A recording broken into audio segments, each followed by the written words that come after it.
Artificial sweeteners are non-calorie, man-made chemicals that are used to replace sugar in food products, beverages, and medicine. The market for sugar replacement is one of the largest businesses in the world and has tremendously increased with the diabetes and obesity epidemics. The chemical sweetener aspartame has created so much controversy that some have formed websites and organizations dedicated to taking it off the market. It has been the topic of many books and films as well.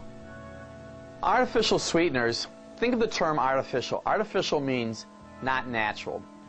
Aspartame is an artificial sweetener that's been used for almost 30 years. You can't fool Mother Nature. Anytime you put something into the body that is not normal and is not recognizable, your body will attack it. Your body's going to have a reaction to it. There isn't proof that it's harmful, but there have been little clouds of doubt ever since it was approved. The main doubt being, does it cause cancer? Now, back when it was approved, around 1980, the only tests available were done by the manufacturers of aspartame. On one side, you have the manufacturers who claim it is FDA approved and safe for all to consume. After all, aspartame is the most widely tested food additive in history. On the other side, you have scientists, doctors, and consumer groups who say it is a deadly excitotoxin that causes neurological disorders with side effects ranging from headaches to blindness to brain tumors. They say that even though aspartame is FDA approved, it was the most contested additive approval in the agency's history. There are 2 Italian studies now, both of which suggested that aspartame increases the risk of certain cancers in animals.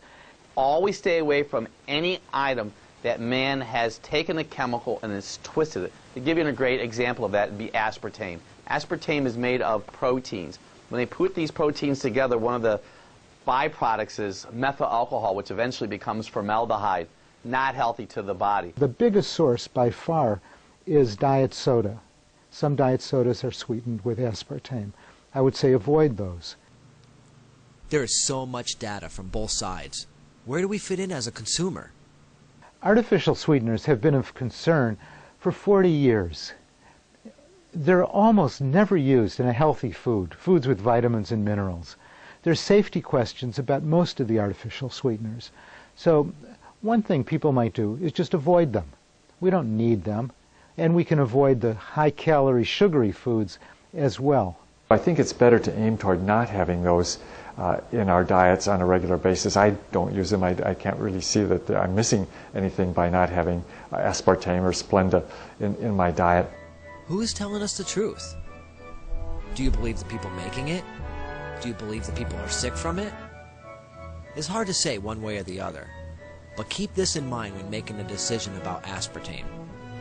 The artificial sweetener business is a multi-billion-dollar market, and with any billion-dollar industry, the people in charge are concerned about the profit, right or wrong, period. Trans fats were used 100 years before they were proven to be toxic. Big Tobacco said cigarettes weren't harmful.